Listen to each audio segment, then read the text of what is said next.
కొన్ని విలువైన సంగతులు విందాం. కరపత్రములో ముద్రించినట్టుగా ప్రకటన గ్రంథం మొదటి అధ్యాయం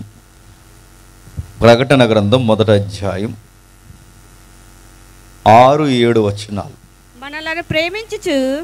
మనలను ప్రేమించుచు తన రక్తము వలన మన పాపముల నుండి మనలను విడిపించిన వానికి మహిమయు ప్రభావమును యుగయుగాలు కలుగునుగాక. ఆమేన్. ఆయనను మనలను తన తండ్రియగు దేవునికి ఒక రాజ్యముగాను యాజకునిగాను చేసెను. ఇదిగో ఆయన మేఘారుణుడై వచ్చుచున్నాడు. ఆగుదాం. కరపత్రంలో కేంద్రీకృతం చేసిన వాక్యము రాకడ గూర్చి. బాధాకరమైన విషయం ఏంటంటే రాకడ కోసం మాట్లాడుకునే వర్తమానాలు సొసైటీలో కరువైపోయాయి. రాకడ గురించి మాట్లాడే ప్రసంగికులు లేరు. అలాంటి ప్రసంగాలు చెప్పినా ఎక్కించుకునే ప్రజలు కూడా లేరు. ఒక్క మాటలో చెప్పాలి అంటే అసలు రాకడంటే ఏంటి అని అడిగే జనరేషన్స్ స్టార్ట్ అయ్యాయి. మనకు ఒక రాకడే తెలుసు, అది డిసెంబర్ రాకడే తెలుసు మనకి. ఎందుకంటే కొంచెం హడావుడిగా ఉంటాం కనుక. రెండవ రాకడ అనేది డిసెంబర్ సీజన్లో ఉన్నంత కూల్గా ఉండదు. గుర్తుపెట్టు, అది జడ్జిమెంట్ డే అన్నారు. దాన్ని తీర్పు దినము. అది లెక్కలు తేడా వస్తే ఒక్కొక్కరు డొక్కల చీరేసే దినం. అది సంఘాన్ని, సమాజాన్ని, ప్రతి విశ్వాసిని, పెద్దలను, చిన్నలను, సేవకులను అందరినీ ఎవరెవరు ఏం చేశారో వారి వారి క్రియల చొప్పున లెక్కలు జమ చేసే గడియలు. వాటిని గూర్చిన ఆ జాగ్రత్త మనకు అవసరం. వాటిని గూర్చిన భయభక్తులు మనకు అవసరం. ఫ్యాన్ పెట్టుకున్నాం. ఈ జాగ్రత్త మనం ఎప్పుడైతే గమనించమో సమాజంలో జీవిస్తున్న మనం పరలేదులైన ఒక యామరపాటు మనకు వచ్చినప్పుడు యేసుప్రభు వారి యొక్క రెండవ రాకడలో సంఘం నుంచే తీర్పు ప్రారంభమవుతుందట. తీర్పు దేవుని అంటే ప్రారంభమైతే దేవుని ఇల్లు అంటే సంఘము. సంఘము ఎదుటే తీర్పు ప్రారంభమైతే సంఘానికే రక్షణ లేకపోతే ఇక సమాజం ఏమైపోతుంది చెప్ప. అందుకే రాకడను గూర్చిన స్పృహ మనకు తెలియాలి. దానిని గూర్చిన అవగాహన మనకు తెలియాలి. ఈ మధ్యకాలంలో రాకడ వర్తమానాలు కానీ సిలువ వర్తమానాలు కానీ లేవు. ఇప్పుడు అన్నీ నడిచే వర్తమానాలు ఏంటంటే మీరు దేవునికి ఇది ఇవ్వండి, దేవుడు మీకు అది ఇస్తాడు అంట. మీరు దేవుని దగ్గరికి ఎలా తండి, దేవుడు మీకు అలా వాకిళ్ళు ఇప్పిస్తాడు. ఇంకెంచేపు పట్టుకెళ్ళిపోయే గొడవే. దేవుడు వస్తాడన్న ఇంకిత జ్ఞానం లేదు. నేను అడుగుతున్నాను, వీటిని గూర్చిన జ్ఞానం ఎందుకు రావట్లేదంటే చదివే వాళ్ళు తక్కువైపోయారు, బోధించే వాళ్ళు కూడా తక్కువైపోయారు.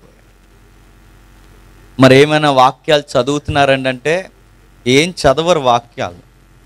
31st ఒక కార్డు తీసుకుంటారు. కార్డు ఏం కార్డు? అది వాగ్దానం కార్డు. తీసుకోవడం తప్ప రైట్ పక్కన పెట్టండి, కానీ అది ఒక్కటే ఏడాది కనుక్కుంటే మాత్రం తప్పు.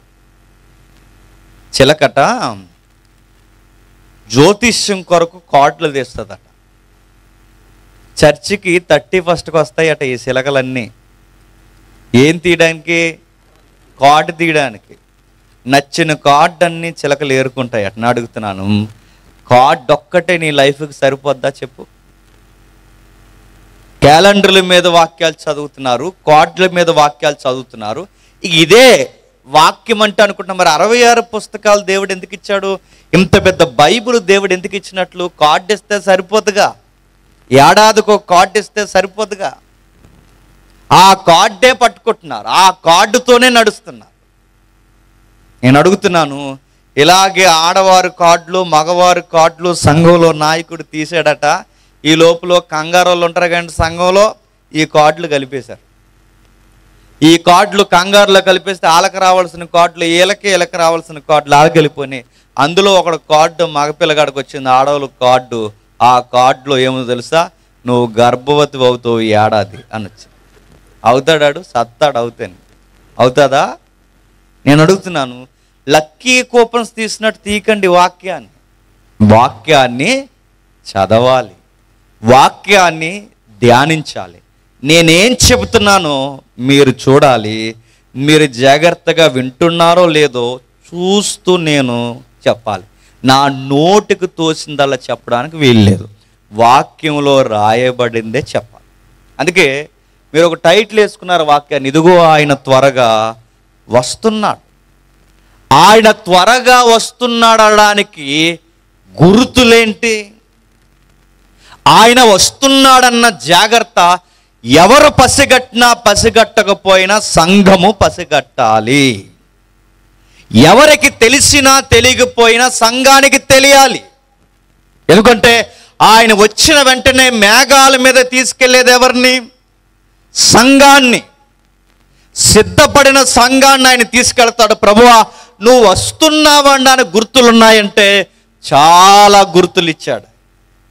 ఆ గుర్తులను సంఘము ఎప్పుడైతే చూడగలుగుతాదో ఆ రాకడికి సిద్ధపడినప్పుడు తనలో ఉన్న లోపాలని సంఘము సరి చేసుకోగలదు. వెళదామేక చూద్దాం. మత్తయి సువార్త 24వ అధ్యాయం, మత్తయి సువార్త 24వ అధ్యాయం, మత్తయి సువార్త 24వ అధ్యాయం 32వ వచనం చూడండి. అంజూరపు చెట్టును చూసి ఒక ఉపమానము నేర్చుకొనుడి. అంజూరపు కొమ్మ లేతదై చిగురించినప్పుడు వసంతకాలం ఇంకా సమీపమునే ఉన్నదని మీకు తెలియను. ఆ ప్రకారమే మీరీ సంగతులు జరుగుట చూసినప్పుడు ఆయన సమీపమునే ద్వారము దగ్గరే ఉన్నాడని తెలుసుకొనుడి. ఇవన్నీ జరగ వరకు ఈ తరము గతింపదని నిశ్చయముగా మీతో చెప్పుచున్నాను. ఆకాశము భూమియు గతించును, నా మాటలు ఏమాత్రము గతింపవు. అయితే ఆ దినమును గూర్చి ఆ గడియను గూర్చి తండ్రి మాత్రమే ఎరుగును. ఏ మనుష్యుడైనను పరలోకమందలి దూతలైనను కుమారుడైనను ఎరుగరు. నోవహు దినములు ఎలా ఉండెనో మనుష్య కుమారుని రాకడయును అలాగే ఉండును. జలప్రలయానికి ముందటి దినములలో నోవహు ఓడలోనికి వెళ్ళిన దినము వరకు వారు తినుచు త్రాగుచు పెండ్లి చేసుకునుచు పెండ్లికి ఇచ్చుచు నుండురి. జలప్రలయం వచ్చి అందరినీ కొట్టుకొని పోవు వరకు ఎరగకపోయిరి. అలాగుననే మనుష్య కుమారుని రాకడను ఉండును. ఆగుతాం. మత్తయి సువార్త రాస్తున్నప్పుడు ఒక పెద్ద లింక్డ్ డాక్యుమెంట్ లా రాశాడు చూడండి. ఎవరు? మత్తయి గారు.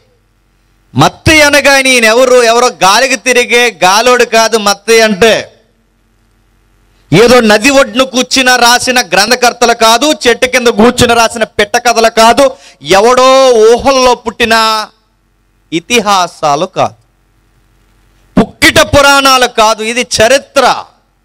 ఈ చరిత్ర రాయబడిన చరిత్రలో జరిగిన చరిత్ర, జరగబోయే చరిత్ర, ఎదుర్కోబోయే చరిత్ర మత్తయి రాశాడు. ఎవరు ఈ మత్తయి అంటే ఈయన ఒక చార్టర్డ్ అకౌంట్లో దిట్ట. CA చదువుకున్న పిల్లలు తెలుస్తుంది. చార్టర్డ్ అకౌంట్ అంటే అకౌంట్స్లో నెంబర్ 1 క్యాండిడేట్. అదొక ఉద్యోగం. ఆయన ఏమంటారంటే ఇదిగో ఆ చార్టర్డ్ అకౌంట్కి ఆ రోజున్న పేరు ఈ రోజున్న పేరు ట్యాక్స్ కలెక్టర్ అంటారు. ఎవరు? ట్యాక్స్ కలెక్టర్ అంటే పన్ను వసూలు చేస్తారు ప్రతి కంపెనీకి, పెద్ద పెద్ద చర్చిలకి, పెద్ద పెద్ద ఉద్యోగస్తులు, పెద్ద పెద్ద ఏవైతే వ్యవస్థలు ఉన్నాయో ప్రతి దిక్కున ఎలా అంటాడు అక్కడ ఉంటాడు. ఆడుంటేనే ఆ వ్యవస్థ ఉంటుంది. ఆడు లేకపోతే ఆ వ్యవస్థని గవర్నమెంట్ మూసేస్తుంది. ఎందుకు చెప్పినా లెక్కలేయడం అనేది అంత చిన్న విషయం కాదు.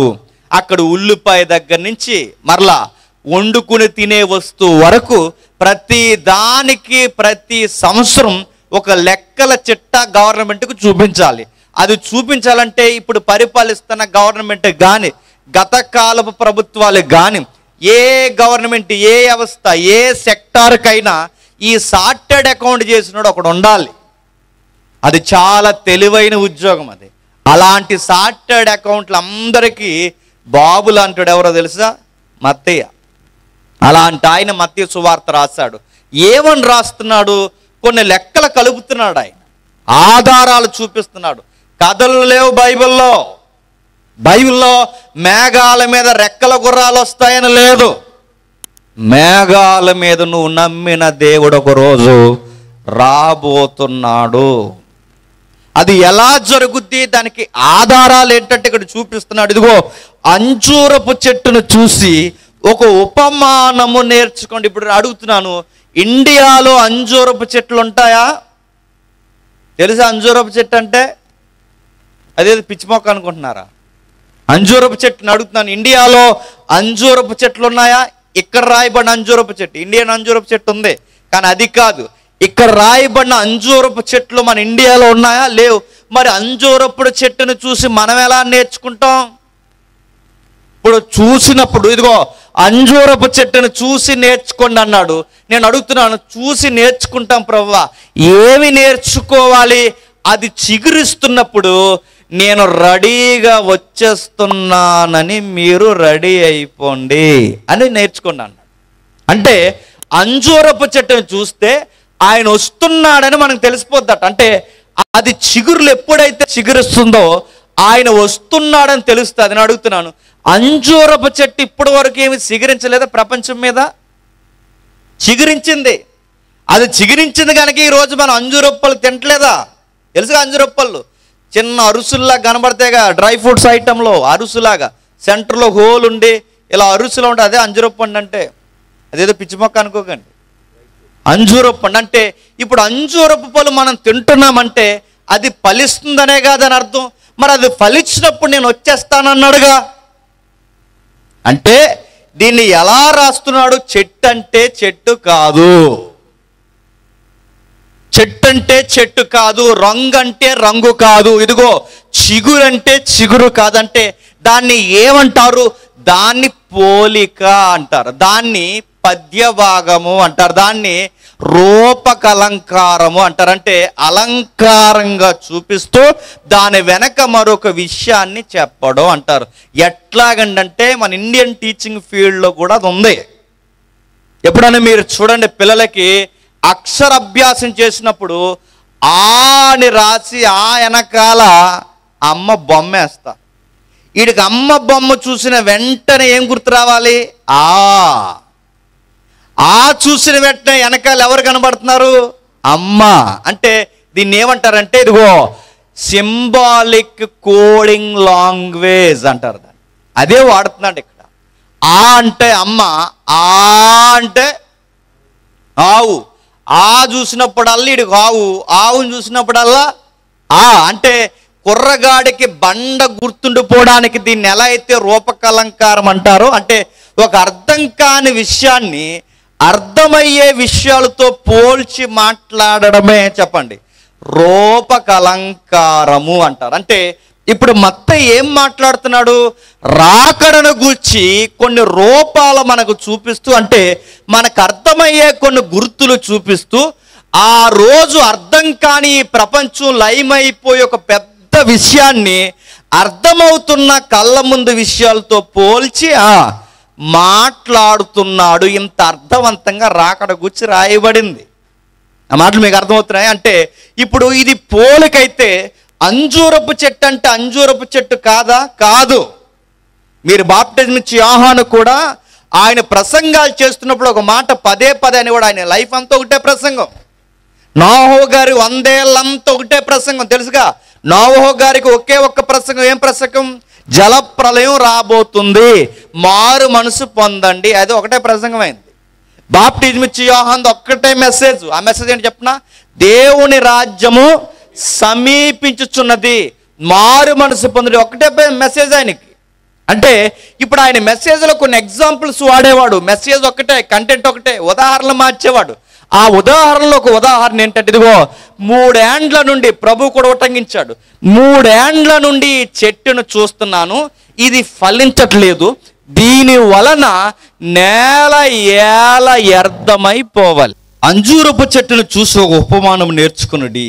ఒక ఉపమానం నేర్చుకోండి. అంటే అంజూరపు చెట్టు వెనకాల అర్థాలు ఏవో ఉన్నాయి. ఆ మాట అర్థమవుతుందా? ఏమున్నాయట?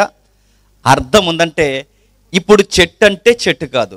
బాప్టిజం ఇచ్చి యోహాను కూడా అంటాడు, ఫలింపని ప్రతి చెట్టు నరకబడును. ప్రభు అన్నాడు, 3 ఏండ్ల నుండి చెట్టును చూస్తున్నాను, దీని వలన నేల ఏల వ్యర్థమైపోవాలంటే అక్కడ చెట్టు అంటే చెట్ట, వ్యక్తి అంటే వ్యక్తిని దేంతో పోలుస్తున్నారు? చెట్టుతో. నా మాట అర్థమవుతుంది. అంటే బాప్టిజం ఇచ్చి యోహాను చెట్టుతో వ్యక్తిని పోల్చారు. అలాగే ప్రభు అయిన యేసుక్రీస్తు వారు కూడా చెట్టుతోనే వ్యక్తిని పోల్చారు. ఇప్పుడు అంజూరపు చెట్టు అంటున్నాడంటే చెట్టు అంటే చెట్టు కాదు. మరి ఏంటి? చెట్టు అనే వాడుతున్న దాని వెనకాల వ్యక్తుల సమూహము ఉంది. అంటే ఎవరు అసలు బైబిల్లో అంజూర చెట్టు అని ఎక్కువగా ఎవరికి పోల్చారంటే ఇశ్రాయేలీల్ని పోల్చాడు. ఎవరిని? ఇశ్రాయేల్ని. మీరు ఇంటికి వెళ్ళిన తర్వాత ఓష్య 9:10 ఇంటికి వెళ్ళిన తర్వాత చదవండి. అక్కడ మాట్లాడతాడు, ఇదిగో ఈ ఇశ్రాయేలీలు నాకు ఎలా దొరికారంటే, ఇదిగో అంజూరపు పళ్ళు, అంజూరపు చెట్టు దొరికినట్టు నాకు దొరికాడంటాడు దేవుడు. అంటే ఇక్కడ అంజూరపు చెట్టు అంటే ఎవరు చెప్పాలి? మీరు స్పందిస్తే ప్రసంగం గంటలో అవుద్ది, మీరు స్పందించలేదో తెల్లారుద్ది. మీరు చెబితే మేము ఉంటామా? సిగ్గు లేకుండా వెళ్ళిపోతామంటే నేను మళ్ళీ చెప్తున్నాను, మీరు వేసుకున్న డ్రెస్ రంగట్టి మళ్ళీ పెరుగుస్తా అని చెప్తున్నాను. కెమెరా మీ వైపు తిప్పుతాను, లైవ్ వెళ్తుంది, ఒక సిగ్గు లేకుండా వెళ్ళిపోతుంది, సిగ్గు లేకుండా వెళ్ళిపోతున్నాడు అని చెప్తాను. కాబట్టి మీరు స్పందించండి. మీరు స్పందిస్తే గంటలు అయిపోతుంది. ఓకేనా? స్పందించండి. ఇప్పుడు అంజూరపు చెట్టు అంటే బైబిల్లో ఎక్కువగా ఎవరికి వాడారండి? ఇశ్రాయేల్. అంటే ఇప్పుడు ఇశ్రాయేల్ అంటే ఇశ్రాయేలు సిగురించినప్పుడు నేను సమీపమునే ఉన్నానని తెలుసుకోండి. ఇప్పుడు అడుగుతున్నాను, ఇశ్రాయేలుకి ఏమైంది సిగురించడానికి? వాళ్ళను నరికేశారు. నరికేయడం అంటే మీరు బైబిల్ చరిత్ర నెబుకద్నెజర్ తెలుసు కదండి. నెబుకద్నెజర్ ఏం చేశాడంటే ఇశ్రాయేలీల్ని బానిసలుగా తీసుకెళ్ళిపోయి చాలా మంది యువకుల్ని ఏం చేశాడు? చంపేశాడు. నెక్స్ట్ ఈ మాదియ పారసికులు వచ్చారు. వాళ్ళు ఏం చేశారు? ఎస్తేరమ్మ లాంటి వాళ్ళని కూడా ఎత్తుకెళ్ళిపోయారుగా, తెలుసుగా. ఎజ్రా లాంటి వాళ్ళని ఎత్తుకెళ్ళిపోయారు, దానియేల్ లాంటి వాళ్ళని ఎత్తుకెళ్ళిపోయారు. అంటే ఇజ్రాయేల్ దేశంలో ఉన్న ప్రజలందరినీ ఏం చేశారు? ఎత్తుకెళ్ళిపోయారు. అంటే ఇశ్రాయేల్ అనే అంజూరపు వృక్షం ఏమైంది? మొద్దయిపోయింది. అంటే చిగురించడం మానేసింది. చివరికి వీళ్ళని ఎప్పుడైతే ఏలారో సుమారు 4 సామ్రాజ్యాలంటే రోమా సామ్రాజ్యం వరకు ఎప్పుడైతే వీళ్ళని పరిపాలించారో, వీళ్ళని పరిపాలించేసరికి పొట్ట చేత పట్టుకుని రకరకాల దేశాలు పారిపోయారు. అలా పారిపోయిన వారు ఎక్కడి వరకు వచ్చేసారంటే మన ఇండియా వరకు కూడా వచ్చేసారు. మొన్న మణిపూర్లో గొడవలు జరిగాయా? మణిపూర్లో గొడవలు జరిగినప్పుడు మేము అక్కడికి వెళ్ళాం వాళ్ళకి సహాయం చేయడానికి. అక్కడికి వెళ్ళినప్పుడు మణిపూర్లో ఎవరున్నారు తెలుసా? యూదులు, ఇశ్రాయేలీలు ఉన్నారు. అంటే ఎక్కడ ఇజ్రాయేల్ దేశం ఎప్పుడంటే 1వ శతాబ్దంలో వచ్చేసారంటే ఇక్కడికి. అంటే అప్పుడు గొడవలు జరిగినప్పుడు వచ్చారంటే వీళ్ళు ఎందుకు వచ్చేసారు? చెదిరిపోయి వచ్చేసారు. అంటే వీళ్ళు చెదిరిపోయిన వారు ఎప్పటి వరకు లేరంటే సుమారు మొన్న 1947 వరకు లేరు. ఎప్పటి వరకు? 1946, 47 వరకు లేరు. ఆ దేశం అంతా ఏమైపోయిందంటే ఖాళీ చేసి వెళ్ళిపోయారు. ఎప్పుడైతే ఆ దేశం ఖాళీ చేసి వెళ్ళిపోయారో, ఖాళీగా ఉన్న ఇల్లుని ఖాళీగా వండిస్తారా పక్కింటోళ్ళు? మీరు ఒక 2 సంవత్సరాలు కనబడకుండా వెళ్ళిపోండి. మీ ఇల్లు గొల్ల అవ్వకపోతే ఒట్టు. మామూలుగా మసులుతుంటేనే దళ్ళు లోపలికి కట్టేస్తున్నారు. మామూలుగా మనం నిత్యం బతుకుతుంటేనే గోడలు జరిపేస్తున్నారు. అలాంటిది మనమే కొన్ని సంవత్సరాలు కడబడకపోతే ఇల్లు వండేస్తారా? ఆక్యుపై చేస్తారా?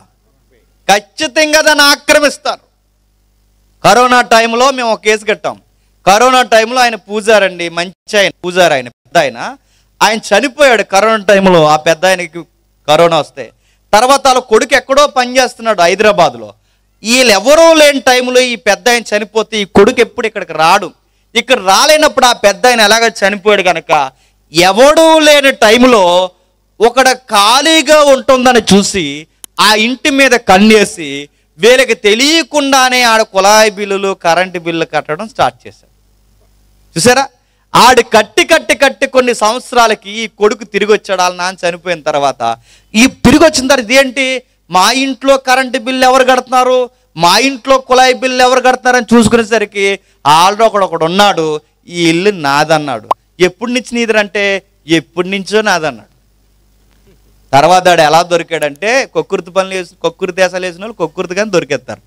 ఈ తర్వాత ఎలా దొరుకుతాడంటే జగన్ అని రేషన్ ఇస్తున్నాడుగా, ఈ రేషన్ తీసుకోవాలంటే ఇక్కడ ఎవరు కదా మరి వీడికి, ఈ రేషన్ తీసుకుని అసలు అడ్రస్ ఒకటి ఉంటుందిగా, ఆ అసలు అడ్రస్లో ఆడు రేషన్ ఇచ్చినప్పుడు ఫోటో తీస్తున్నారుగా, ఆ ఫోటోలు అక్కడ ఆక్యుపై తీసినప్పుడు వీడికి ఇంకో స్టార్టింగ్ ఫోటో ఒకటి ఉంటుంది. మీరు ఫోటోలు కూడా తీయట్లేదా, ఇక్కడ ఫోటోలు తీయకపోతే ఇక్కడ చాలా గొప్పగా ఉద్యోగం చేస్తున్నారని అర్థం. ఇంకా తీయాలి ఫోటోలు. ఆ ఫోటో తీసినప్పుడు అక్కడ ఒక ఫోటో ఉంటుంది, అక్కడ ఫోటో తీస్తారు. అక్కడ ఆ ఫోటో తీసినప్పుడు ఆ ఫోటోకి ఆడు పెట్టిన సంతకానికి ఆ కార్డుకి దొరికాడు. అరే నీ అడ్రస్ ఎక్కడైతే మరి అక్కడ ఎందుకు రేషన్ తీసుకుంటున్నారు అని 2 మక్కిల మీద తంతే అప్పుడు దొరికాడు. అంటే ఖాళీగా ఉన్న ఇల్లులే ఉండేవారు. అలాంటి దేశమే భూమి అంతా ఖాళీగా ఉంటే దొరికింది అవకాశం అని కొంతమంది అందులోకి దూరేశారు.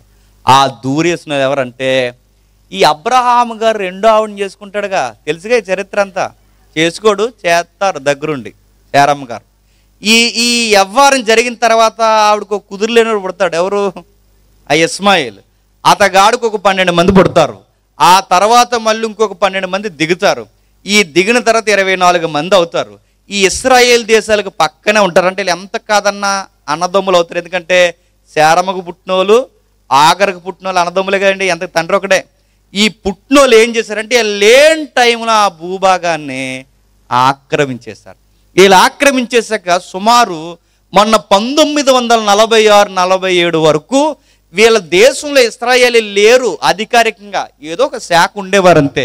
వీళ్ళకి మెలకు వచ్చింది, వచ్చే మనం ఎక్కడెక్కడికో పోయి మన పొరుగు దేశాల్లో బానిసలకు ఉండడం ఏంటి, మన దేవుడు సైన్యములకు అధిపతి యెహోవా మన అబ్రహాముకి వాగ్దానం ఇచ్చిన దేశానికి మళ్ళీ మనం వెళ్ళాలని చెప్పి మళ్ళీ తిరిగి వాళ్ళు అక్కడికి వచ్చారు. ఎక్కడికి, ఇజ్రాయెల్ దేశానికి. అలా వచ్చి సొంతంగా ఒక జెండాను నియమించి సొంతంగా ఒక దేశంగా ప్రకటించుకుని 1946-47 మధ్యలో ఇజ్రాయేల్ దేశం అని ఒక దేశం మళ్ళీ తెర మీదకి వచ్చింది. అంటే వాడిపోయి మొద్దులా తయారు చేయబడిన ఇశ్రాయేలు మళ్ళీ ఏమైంది, చిగురించింది. అంటే ఇదొక గుర్తు. నా మాట అర్థమవుతుందా?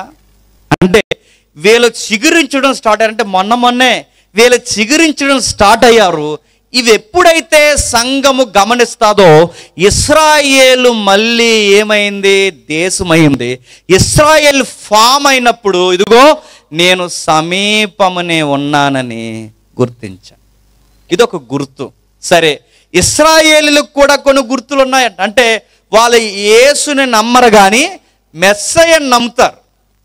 వాళ్ళకి మెస్సయ్య వస్తాడని నమ్ముతారు. అంటే ఇప్పుడు మీకేం గుర్తుందయ్యా అని వాళ్ళు అడిగితే వాళ్ళకు కొన్ని గుర్తులు ఉన్నాయి. మనం నమ్మాల్సిన అవసరం లేదు, వాళ్ళ గుర్తులు ఉన్నాయి. వాళ్ళ గుర్తులు ఏంటంటే వాళ్ళు నమ్ముతారు 3వ మందిరాన్ని కడతామని. ఏ మందిరం? 3వ మందిరం. అంటే 3వ మందిరం ఏంటి? మొదటి మందిరం ఎవరు కట్టారు? సొలొమోను కట్టారు. దాన్ని ఏం చేశారు? పడగొట్టేశారు. ఎందుకు పడగొట్టేశారు? ఎందుకంటే అది కారణం దేంతో కట్టారు? బంగారంతో కట్టారు. బంగారంతో కడితే ఏమైంది? పోయింది. బంగారంతో కడితే ఒలిసికెళ్ళిపోయారుగా ఈ నెబుకద్నెజరులందరూ. ఆ తర్వాత ఆ పునాదులు ఉండిపోయినాయి. ఆ పునాదుల మీద మళ్ళీ ఎవరు కట్టారు? యేసు ప్రభు టైంలో చంటి పిల్లల్ని చంపేసిన ఏరేదిగాడు అన్నాడుగా, వీడు 46 సంవత్సరాలు మళ్ళీ రెండవసారి కట్టించాడు. ఈ రెండవసారి కట్టింది కూడా మళ్ళీ పడిపోయింది. ఎప్పుడు? క్రీస్తు శకం 70లో మళ్ళీ పడగొట్టేశారు. ఈ పడగొట్టిన తర్వాత ఇప్పుడు మళ్ళీ 3వసారి కట్టాలనుకుంటున్నారు. ఇప్పుడు కట్టడం అంత ఈజీయా? కాదు. ఎందుకంటే వీళ్ళు లేని టైంలో ఎవరు వచ్చారు అందులోకి? ఈ ఆగర సంతానం వచ్చారుగా. వచ్చినోళ్ళు కుదురుగా ఉన్నారా? ఈ ఖాళీగున్న ఈ సొలొమోను పునాదుల మీద మసీదులు కట్టారా? ఇప్పుడు మసీదులు తీసి మేము మళ్ళీ మా సమాజ మందిరాలు కడతామంటే అదేమన్నా చిన్న విషయమా? మందిరాలు తీసి చర్చిలు కడతాం, చర్చిలు తీసి మందిరాలు కడతామంటే ఊర్లు దేశాలు తగలడిపోతాయి, పడవు. ఎందుకంటే మత సంబంధమైన గొడవలు ఒక్కసారి అంటుకున్నాయో దాన్ని ఎవ్వడు ఆర్పలేడు. కానీ వీళ్ళు రెడీ కూర్చున్నారు. ఎవరు? ఇశ్రాయేల్. మేము మందిరం కట్టేస్తామంటే కట్టేస్తాం. ఎందుకు? మా మెస్సయ్య వచ్చేస్తున్నాడని మీకెలా తెలుసాయి అంటే వాళ్ళ దగ్గర ఒక గుర్తుందంట. అది వాళ్ళు నమ్ముతారు. ఏం గుర్తుందంటే మేము 3వ మందిరం కట్టడానికి ముందు ఒక బలి ఇవ్వాలి. దానియేలు వచ్చిన వాళ్ళకి అలాగ అర్థమైంది. ఆ బలి ఏంటంటే ఇదిగో అభిషక్తుడు వస్తున్న టయానికి, నా మాటలు మీకు అర్థమవుతున్నాయా? అభిషక్తుడు వస్తున్న టయానికి బలి జరగాలి. బలి అంటే దేశం మీద ఉన్న పాపం కడిగి వేయబడాలి. దానికి ఒక బలి జరగాలి. ఆ బలి జరగాలి అంటే ధర్మశాస్త్రం ప్రకారం జరగాలి. ధర్మశాస్త్రం అంటే మోసే 5 పుస్తకాలు రాశాడుగా. ఆ ధర్మశాస్త్రం అంటే ఆదికాండం నుంచి ద్వితీయోపదేశ కాండం, ఈ 5 కాండాలు ఏవైతే ఉన్నావో ఈ 5 కాండాల్లో రాయబడిన బలి నైవేద్యాలు ఉన్నాయి. పాప పరిహారార్థపు బలి అంటారు. ఈ బలిని జరిగిస్తే అప్పుడు అభిషక్తుడు వచ్చి ఈ బలిని స్వీకరించి ఈ తూర్పు గుమ్మం తెరిచి మేము కట్టిన మందిరంలోకి వెళ్ళి మమ్మల్ని దేవుని రాజ్యంలోకి తీసుకెళ్ళిపోతాడని నమ్ముతారు. అందుకే మీకు ఎవరైనా చుట్టాల పట్టాలు ఇజ్రాయెల్ దేశంలో ఉంటే అడగండి, ఎప్పటికీ తూర్పు గుమ్మాన్ని తెరవరు. 4 గుమ్మాలు ఉంటాయి. ఎప్పుడు ఇజ్రాయెల్ దేశం మీరు చూడండి, చుట్టూ గోడ మనం ప్రాకారం కట్టుకుంటున్నాం కదా, చుట్టూ ప్రహారీ వాళ్ళు. అది ఎలా అయితే చుట్టూ కట్టుకుంటామో దేశం తూర్పు గుమ్మాన్ని జరగలేదు. దేన్ని పట్టే దాన్ని న్యూస్ ఇజ్రాయేలు ఎర్ర. ఇప్పుడు ఆ ఎర్రపై లెక్కంగతే వాళ్ళ డొక్కలు చేల్చడానికి ఏమైందంటే ఆ చెట్టంతా చెప్తున్నాడండి. ఏమైందంటే మా ఆవిడ కోవైట్ వెళ్ళింది, ఆ డబ్బులు పెట్టుబడులు అన్నీ దీనికే పెట్టాను, నన్ను మోసం చేసేసింది. అందుకే ఫ్రెండ్స్ నాకు బతకాలని లేదు. ఇంకేం చేసిందంటే దానికి ఫోన్ లేదంటే ఫోన్ కొనిచ్చాను, జియో సిమ్ కూడా ఇచ్చాను, నాతో మాట్లాడుతుందని ఫోన్ ఇచ్చాను. చివరికి వాళ్ళ మనవరాలు మెచ్యూర్ అయితే, అదే పెద్ద మనిషి అయితే నేను అంటే ఆవిడకి మనవరాలు ఉన్న ఆవిడ లవ్ చేసినట్టు నేను అడుగుతున్నాను. ఆ ఫంక్షన్కి 60,000 50,000 రూపాయలు నేనే ఇచ్చాను, ఫోన్ ఇచ్చాను, డబ్బులు ఇచ్చాను, మా ఆవిడ డబ్బులన్నీ ఇచ్చాను. ఇప్పుడు ఆ సుబ్బయ్య గారితో మాట్లాడుతుంది. అందుకే నేను చచ్చిపోతాను. నేను అడుగుతున్నాను.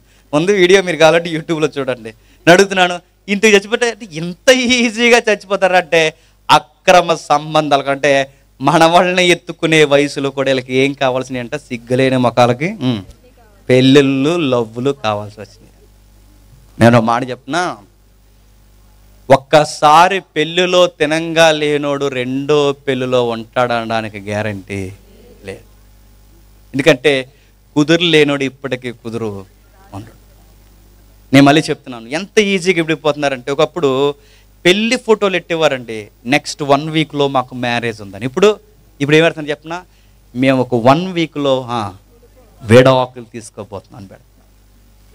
చూస్తున్నారా, పెండ్లాడచ్చు. ఈరోజు అడుగుతున్నాను, కూతుర్లు ఏమైపోవాలి, పిల్లలు ఏమైపోవాలంటే ఈరోజు పెళ్ళి మామిడాకులతో ప్రారంభమవుతుంది.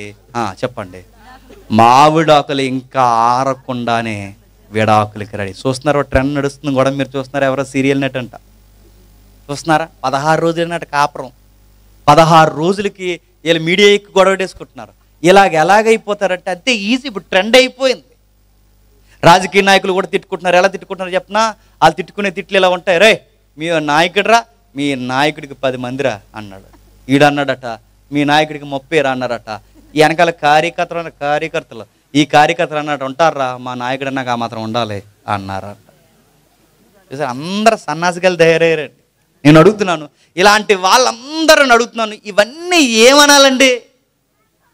ఏమనాలి?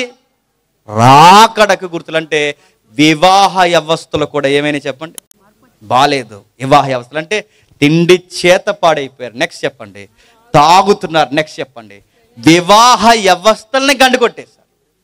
మొన్న మధ్య మీరు చూసారు లేదో వీడియో, నేను ట్రెండ్ జరుగుతున్నా చెప్తున్నాను. ఇద్దరు ఇంజనీరింగ్ స్టూడెంట్స్ కేరళ రాష్ట్రం, క్రిస్టియన్ రాష్ట్రం అని చెప్పుకునే సిగ్గుసేటు, కేరళ రాష్ట్రంలో ఇద్దరు ఇంజనీరింగ్ స్టూడెంట్స్, ఇద్దరు మగపిల్లలు పెళ్లి చేసుకున్నారు. అందులో ఒకటి సిగ్గుపడిపోతున్నాడు, మళ్ళీ ఆడు సిగ్గుపడిపోతున్నాడు, చచ్చిపోవాలనిపిస్తుంది. ఆడు సిగ్గుపడిపోయి ఈడు తాళి కడుతుంటే ఆడు సిగ్గుపడిపోతున్నాడు. ఏమనాలండి అంటే వివాహాలు పోయాయి. పురుషుడు ధర్మం పురుషుడు వదిలేశాడు, చెప్పండి. స్త్రీ ధర్మం స్త్రీ వదిలేశారు. చివరికి ఎలా తయారంటే పెండ్లాడుచునుంటారు.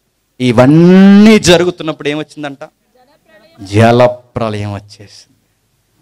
ఆ మాట అర్థమవుతుందా? జలప్రళయం అంటే తాగుబోతులు ఎక్కువైపోయినప్పుడు, తిండిపోతులు ఎక్కువైపోయినప్పుడు, తిరుగుబోతులు ఎక్కువైపోయినప్పుడు జలప్రళయం వచ్చేసింది. సేమ్ ఇప్పుడు మళ్ళీ ఏమి ఎక్కువైపోయారు? తాగుబోతులు, తిండిబోతులు, తిరుగుబోతులు వీళ్ళు ఎక్కువైపోయారు. ఇప్పుడు జలప్రళయం రాదు, చెప్పండి. ఇదిగో మేఘాల మీద ప్రభు త్వరగా రాబోతున్నాడు. ఆయన రాకడతో వీళ్ళందరినీ, చెప్పండి, శిక్ష విధించబోతున్నాడు. నీకు బతుకునిచ్చింది తాగి దొల్లుతావని కాదు, నీకు బతుకునిచ్చింది తిని తిని తిని చస్తావని కాదు, నీకు బతుకునిచ్చింది ఊరి మీద అక్రమ సంబంధాలు పెట్టుకుని తిరుగుతావని కాదు, నీ సంసారంలో ఉన్న నీవు పొరుగోడు సంసారంలో అడుగులు వేస్తావని కాదు, చివరికి సంఘంలోనూ బయట ఒక విలువలు లేని జంతువులా జీవిస్తావని కాదు. ఇశ్రాయేలీలకి మెస్సయ్య వస్తున్నాడనడానికి ఎర్ర పెయ్యల గుర్తులు, సంఘానికి, చెప్పండి, ప్రభు వచ్చేస్తున్నాడానికి గుర్తు జంతువులు ఉన్నారట మనుషుల్లో.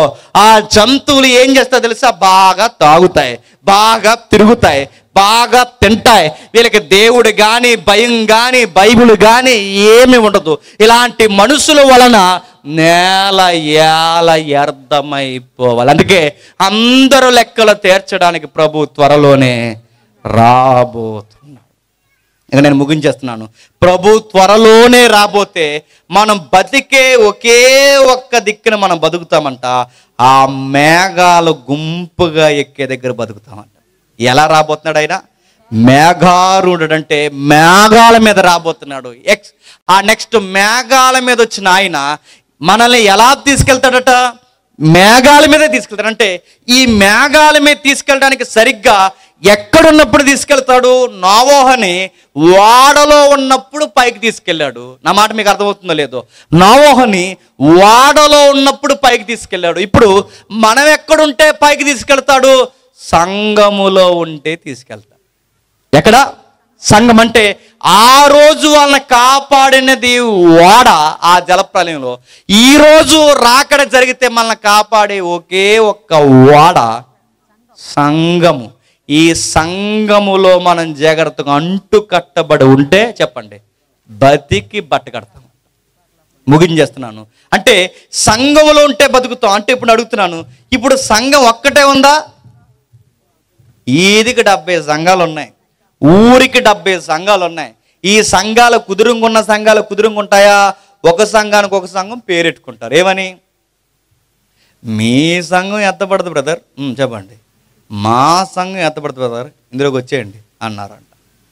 నేను అడుగుతున్నాను, ఈడి సంఘానికి ఆడి పేరెట్టి, ఆడి సంఘానికి ఈడి పేరెట్టి, ఏ సంఘం వెళదో మా సంఘం వెళ్తుంది. ఇదిగో మా సంఘానికి ఇక్కడికి రండి, మా సంఘానికి అక్కడికి రండి, మా సంఘం వెళ్తుంది అంటే అడుగుతున్నాను, ఎలా పడితే అలా ఉంటే సంఘం వెళ్ళిపోద్దా? నోవహు కట్టినట్టు సంఘాన్ని కడితేనే వెళుతుందట. ఎబ్రీయులకు రాసిన పత్రిక చూడండి. ఎబ్రీయులకు రాసిన పత్రిక 12వ అధ్యాయం 11వ అధ్యాయం 7వ వచనం. ముగించుకుందాం. ఎబ్రీయులకు రాసిన పత్రిక 11వ అధ్యాయం 7వ వచనం. విశ్వాసమును బట్టి నోవహు అది వరకు చూడని సంగతులను గూర్చి దేవుని చేత హెచ్చరింపబడి భయభక్తులు గలవాడై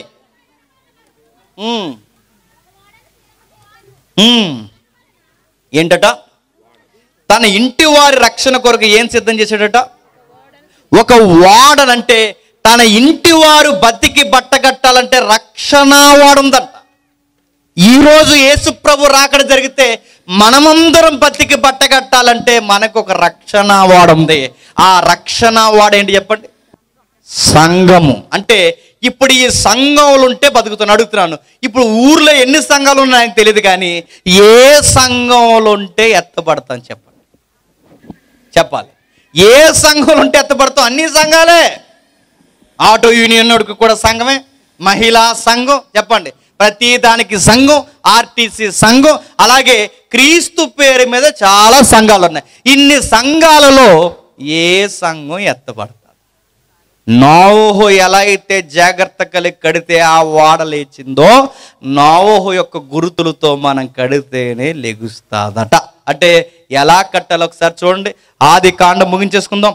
ఆది కాండము 6వ అధ్యాయం, ఆది కాండం 6వ అధ్యాయం, ఆది కాండం 6వ అధ్యాయం 14వ వచనం. ఆది కాండం 6వ అధ్యాయం 14వ వచనం. నోవహుతో చెప్తున్నాడు, సితీసారపు మ్రానుతో నీ కొరకు ఓడను చేసుకొనుము, అరలు పెట్టి ఆ ఓడను చేసి లోపట ఎలుపట దానికి కీలు పుయ్యవలను. క్వశ్చన్ అడుగుతుందని చెప్పండి. నోవహు ఏ చెక్కతో పడితే ఆ చెక్కతో, ఏ మ్రానుతో పడితే ఆ మ్రానుతో కడితే ఓడ లెగుస్తుందా? లేగదు. దేవుడు చెప్పిన సితీసారపు మ్రానుతో కడితేనే దానికి రక్షణ. గుర్తుపెట్టుకుని, అంటే దేవుడు చెప్పినట్టు కట్టాలంటే ఇప్పుడు సితీసారపు మ్రానుతో ఆ భౌతికమైన ఓడన కట్టాడు గనక బతికేశారు. ఇప్పుడు నేను అడుగుతున్నాను, ఇప్పుడు మనం కట్టేది భౌతికమైన ఓడ కాదు, ఆత్మీయంగా. ఇప్పుడు మనం ఏం మ్రానును వాడాలి? యెషయాలో అంటాడు ఆ 52వ అధ్యాయంలో ఏమనంటే, ఇదిగో ఎండిన భూమిలో లేత మొక్క వలె మొలిచాడు అన్నాడు. ఎండిన భూమి అంటే అక్కడ ఎవరంటే ఇశ్రాయేలు దేశం. ఎండిపోయిందిగా రాజ్యాలకి. ఆ ఎండిన భూమిలో లేత మొక్కగా మొలిసింది ఎవరట? ప్రభు అయిన యేసుక్రీస్తు. ఆ మొక్కే మ్రానైతే ఆ పచ్చి మ్రానుని ఏం చేశారు? నరికేశారు. అంటే ఇప్పుడు మనం కట్టాల్సిన మ్రాన్ ఏంటి చెప్పండి? సిలువ వేయబడిన క్రీస్తుతో సంఘాన్ని కట్టాలి. నేను అడుగుతున్నాను, క్రీస్తుతో సంఘాలు కట్టే ఉన్నాయా? చెప్పండి. క్రీస్తుతో సంఘాలు కట్టే వాళ్ళు ఉన్నారా? పలుకుబడులతో సంఘాలు కట్టే వాళ్ళు ఉన్నారు, నడిపించే వాళ్ళు ఉన్నారు. రాజకీయ నాయకులతో టైఅప్ అయి సంఘాలు నడిపించే వాళ్ళు ఉన్నారు. నెక్స్ట్, సంఘాన్ని వంశాల చేత, కులాల చేత, పెద్దరికాలు, మోతుబరితనం చేత నడిపించేవారు ఉన్నారే తప్ప క్రీస్తుతో నడిపించే వాళ్ళు ఎక్కడున్నారు చెప్పండి? ఉన్నారా? లేరు. తాగుబోతు సంఘంలో ఉండకూడదు, సంఘంలో అక్రమ సంబంధం ఉండకూడదు, సంఘంలో ఎక్కిల మాటలు ఉండకూడదు, సంఘంలో యవనస్తులు జాగ్రత్తగా ఉండాలి, సంఘంలో ప్రతి వ్యక్తి పిలుపులో జాగ్రత్తగా ఉండాలి, సంఘంలో ప్రతి విశ్వాసే జాగ్రత్తగా ఉండాలి. ఏ అపవిత్రమైనది సంఘంలోకి రావడానికి వీల్లేదు. ఒకవేళ అలాంటి వేదన కనబడితే రక్తము చేత వారిని చెప్పండి ప్రక్షాళన చేయాలి. రే, నువ్వు పాట పాడుతున్నా ముందు నువ్వు బాప్టిజం పొందిరారని చెప్పాలి. ఏమా, నువ్వు పాట పాడుతున్నా ముందు నువ్వు జాగ్రత్త బాప్టిజం తీసుకుని పాడి రక్షణ జీవితంతో పాడమని చెప్పండి. లేదండి మేము ప్రెసిడెంట్కి వెళ్తాలి కంటే ఎక్కువ మాటతో ప్రెసిడెంట్ నిన్ను కూడా బయటకు పంపిస్తామని చెప్పాలి. గుర్తుపెట్టుకో. దేనికి ప్రెసిడెంట్? సంఘానికి ప్రెసిడెంట్ ఏంటండి? అంటే ప్రెసిడెంట్ వద్దని కాదు, నేననేది ఈ ప్రెసిడెంట్ కాదు. నీ మోతుబర్ రికమెండేషను ఇక్కడ పనికిరాదు. మా మనవడండి, మా మనవరాలంటే నీకు వాళ్ళకి డొక్కలు వాయించేస్తాడు ఎవరు చెప్పండి? ఎందుకంటే నీరు లోపలికి వస్తే వాడ లెగదన్నది ఎంతో వాస్తవమో, పాపము కొనసాగిస్తున్న వారు సంఘంలో కంటిన్యూ అయితే ఆ సంఘము కూడా ఎత్తబడత. గుర్తుపెట్టు, జాగ్రత్త కలిగి ఉండాలి. ఇదిగో వీడు జాగ్రత్త లేడు, పక్కన ఉండని చెప్పండి. ఈమె జాగ్రత్త లేదు, అమ్మా నీ సభ్యత్వం లేదు. ఇక్కడ చక్కగా ఉంటారు. సంఘ పెద్ద ఈవిడ బయటికి వెళ్ళి కుళాయి దగ్గర గొడవలాడేస్తుంటారు. ఈవిడ ఈయన సంఘ పెద్ద పంచాయతీలోకి వెళ్ళి గొడవలాడేస్తుంటారు. ఈవిడ పేరు శారమ్మ పచ్చి బుద్ధులు మాట్లాడుతుంటుంది. ఈయన పేరు అబ్రహాము బ్యాంది తాగి పడిపోతుంటాడు. వీళ్ళు మనకు పెద్దలు అడుగుతున్నాను, ఇలా ఉంటే సంఘం వెళ్తుందా? మూలుగిపోద్ది. మళ్ళీ చెప్తున్నాను, సంఘం ఎలా ఎత్తబడుతుంది అంటే ఇదిగో సితీసారపు మ్రానుతంటే సిలువ వేయబడిన క్రీస్తుతో కట్టాలి. నెక్స్ట్, బయట ఉన్న నీళ్ళు లోపలికి రాకుండా కీలు పూసారు. ఈరోజు క్రీస్తు రక్తము చేత ప్రతి ఒక్కరిని పరిశుద్ధముగా మార్చాలి. అప్పుడు మన ఇంటి వారి రక్షణ కొరకు చెప్పండి వాడ. మళ్ళీ మాట నేను చెప్తాను, ఇక ముగించేస్తాను. నోవహు అట ఒకే ప్రసంగం ఎన్నిసార్లు చెప్పాడట? 100 సంవత్సరాలు పైనే చెప్పాడు. అంటే సుమారు ఒక 120 సంవత్సరాలు. అంటే 120 సంవత్సరాలు ప్రళయం కొరకు చెప్పుకుంటూ తిరిగాడట. క్వశ్చన్ అడుగుతున్నాను, ఒక్కడ మారాడండి? ప్రపంచంలో ఒకడు మారాడండి? ఆ రోజు ప్రజల మూల పురుషుల్లో ఒక్కడ మారాడండి? ఒక్కడ మారలేదు. నేను అడుగుతున్నాను, నోవహు ఆ తాగుబోతులు తిరుగుబోతులకి అన్ని మాటలు చెప్తూ ఒక్కడ మారకపోతే సేమ్ మళ్ళీ నోవహులో కాలంలో తాగుబోతులు లాంటి వాళ్ళే చెప్పండి ఇప్పుడున్నారు. నోవహు కాలంలో తిండిబోతులు లాంటి వాళ్ళే ఇప్పుడున్నారు. నోవహు కాలంలో తిరుగుబోతులు లాంటి వాళ్ళే ఇప్పుడున్నారు. నోవహు చెబితే ఆ రోజు మారలేదట. ఇప్పుడు అడుగుతున్నాను, ఇప్పుడు నోవహు అంతటి వాడు చెబితేనే మారలేదు, మనం చెబితే మారతారా? 4 రోజులు లింగుమని మీటింగ్ పెడితే ఊరు మారుతుంది అనుకుంటున్నారా? మిమ్మల్ని అడుగుతున్నాను. 100 సంవత్సరాలు నోవహు చెబితేనే మారలేదు. ఇప్పుడు 4 రోజులు నాలాంటి ఎవడో ఒక స్పీకర్ని తీసుకొచ్చి ఇప్పుడు మాట్లాడిస్తే ఊరు మారుతుందా? మారదు. ఇప్పుడు మీకు డౌట్ రావాలి, మాస్టర్కి వస్తుంది అంటే మరి మారినప్పుడు ఎందుకు పెట్టారు మీటింగ్లు? మారినప్పుడు ఎందుకు పెడతారంటే వీళ్ళకి అనవసరం, నోవహుకి అనవసరం. నోవహుకి జనాలు మారతారా మారరా నోవహుకి అనవసరం. నోవహుకి దేవుడు ఒకే ఒకటి చెప్పాడు, చెప్పు మారు మనసు పొందమని చెప్పు. మారతారా? సరే, మారకపోతే నీకు సంబంధం లేదు, మారని వారు నేను చూసుకుంటాను, నీ పని చెప్పు. ఈ 4 రోజులు ఈ ఊర్లో వాళ్ళు ఇక్కడికి వచ్చిన వారు మారతారు లేదు వీళ్ళకి అనవసరం. చెప్పండి, చెప్పమన్నారు, చెబుతున్నాడు, చెప్పించమన్నాడు దేవుడు. 4 రోజులు చెప్పించాడు. మారతారా మారరా అది మీ ఇష్టం. వీళ్ళ పని ఇలా చేశారు, నెక్స్ట్ మీ పని చెప్పండి, ఆయన చూస్తాడు. రా జేమ్స్ అనేవాడు వచ్చి తాగొద్దని చెప్పాడు కదంటరా అంటే ఆడు అలాగే చెప్తాడండి, తాగేమండి అంటే చెప్పండి, తాగిన బాటిల్ నోట్లోకి ఒక రోజు వెళ్ళిపోయే రోజు దగ్గరకు వస్తుంది, గుర్తుపెట్టు. మరి ఆ జేమ్స్ గారు చెప్పాడంట కదరా, సంసారం జాగ్రత్తగా ఉండాలి, పొరుగుల సంసారంలో అడుగులు పెట్టకూడదని చెప్పాడంట కదరా అంటే సంసారం పర్లేదు అనుకున్నాను ప్రభు అంటే సీరెత్తాడు. ఆ రోజు గుర్తుపెట్టుకో, చూస్తాడు. ఇదిగో మనుష్య కుమారుడు ప్రకటన గ్రంథంలో త్వరగా రాబోతున్నాడు, త్వరగా వచ్చేస్తున్నాడు అని గుర్తులేంటి ప్రభు అంటే చెప్పాడు. జలప్రలయం వస్తున్నాడని గుర్తులు ఈ 3 రకాల జాబితాలు మనుషులు కనబడ్డారు. ప్రభు వచ్చేస్తున్నాడని గుర్తులు ఇప్పుడు చెప్పండి. ఈ 3 రకాల వ్యక్తులు పెరిగిపోయారు. తాగుబోతులు ఎక్కువైపోయారు ఊర్లో, తిండిబోతులు ఎక్కువైపోయారు ఊర్లో, అక్రమ సంబంధాల తిరుగుబోతులు ఎక్కువైపోయారు ఊర్లో, చివరికి సంఘంలో కూడా కలుషితమైన మనుషులు ఎక్కువైపోయారు. ఇంత కలుషితం కనబడుతుందంటే ఏం జరగబోతుందంటే ప్రభు వచ్చేస్తుంది. మారు మనసు పొందాలి, ప్రభు వస్తున్నాడు, మారు మనసు పొందాలి. ఇదిగో ఆయన సమీపమునే ఉన్నాడు, వస్తున్నాడు. ఇంకా గుర్తులేండి చెప్తున్నా, ఆకాశంలో మార్పులు కనబడతాయి, ఆయన వచ్చేస్తున్నాడు. మీరు చూస్తున్నారా? వర్షాకాలం వర్షాలు పడుతున్నాయండి, చలికాలంలో పడుతున్నాయండి వర్షాలు, మార్పులు. ఎండాకాలంలో ఎండలు ఉంటున్నాయండి, వర్షాకాలంలో ఎండలు ఎక్కువైపోతుంది. మీరు చూస్తున్నారా? కాలం మారిపోతుంది, ఖగోళం మారిపోతుంది. మొన్న మధ్య చచ్చిపోలేండి ఆయన. ఆ చనిపోయే ముందు ఆయన అన్నాడు, భక్తులారా బయటికి రండి, నేను చందమామలో కనబడతాను అన్నాడు. భక్తులందరూ వచ్చేసారు ఆ టైంలో, 2009-10 టైంలో భక్తులందరూ బయటకు వచ్చారు. గురువు గారు చంద్రుల్లో కనబడతారని అందరూ బయటకు వచ్చి చూశారు. గురువు గారు కనబడలేదు, ఎందుకంటే ఆ రోజు మేఘాలు వచ్చేసినాయి. వచ్చారు, చూసిన వెంటనే తెల్లవారిసరికి మళ్ళీ గురువు గారు చెప్పారు, కనబడదాం అనుకున్నాను, మేఘాలు అడ్డొచ్చేసాయి. నేను అడుగుతున్నాను, నీకు చంద్రుడి మీదే కనబడేంత పవర్ ఉన్నప్పుడు మేఘాలు పక్కకి వెళ్ళండి అంటే వెళ్ళవా? అన్ని సోదిగాలి. నేను అడుగుతున్నాను, వాడు ఏదో గాలి మాట చెప్పాడు. ఈ గాలి భక్తులు అందరూ వచ్చి చంద్రుడిని సీరియస్గా చూసి అలా చూశారు. తర్వాత మరొక భక్తులు వచ్చారు, మా దేవుడు కూడా కనబడుతున్నాడు అన్నారు. మీ దేవుడు ఎవరంటే పవన్ కళ్యాణ్. నిజంగానే ఆ రోజు మీరు చూసారా?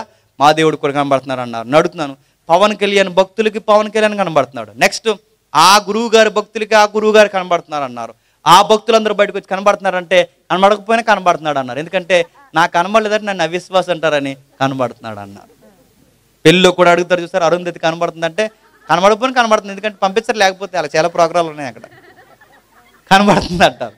అలాగే ఈ భక్తులందరూ కనబడుతుంది అన్నారు. నడుతున్నాను, వాళ్ళు ఈ గాలి మాటలకి ఇన్ని కనబడుతున్నాయి అంటే ప్రభు నిజంగా చెప్పాడు, ఖగోళంలో తేడా వస్తుంది. ఏమో చెప్తున్నా, సూర్యుడు తన క్రమాన్ని మారుస్తాడు, చంద్రుడు ఎరుపెక్కుతాడు, నక్షత్రాల కదలికలు మారుతాయి.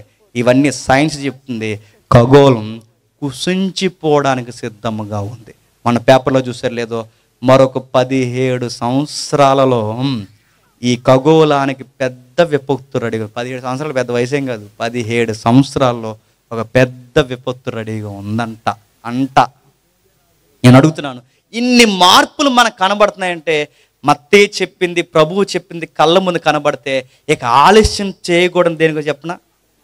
మారు మనసు పొందు. ఇదిగో ప్రభు సమీపంనే రాబోతున్నాడు. రక్షణ లేని వారు రక్షణలోకి రావాలి, బాప్టిజం లేని వారు బాప్టిజాలు పొందాలి. ఆయన సమీపంలో వస్తున్నాడు. నువ్వు ఇలా తిని తిరిగితే, నువ్వు ఇలా తాగు తిరిగితే, నువ్వు ఇలా సంసారాలు పాడు చేసుకుంటూ తిరిగితే, ఆయన సడన్గా గర్భిణీ స్త్రీకి ప్రసవ వేదన వచ్చినట్టు వస్తుంది ఒకేసారి, అకస్మాత్తుగా.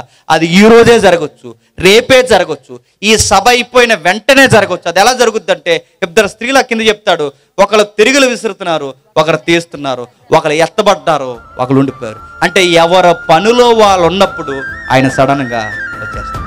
అది ఎప్పుడు జరుగుతుందో తెలియదు. ఇదిగో వరుడు త్వరగా రాబోతున్నాడు. సంగమా సిద్ధపడు. దేవుడు మిమ్మల్ని దీవించునుగా.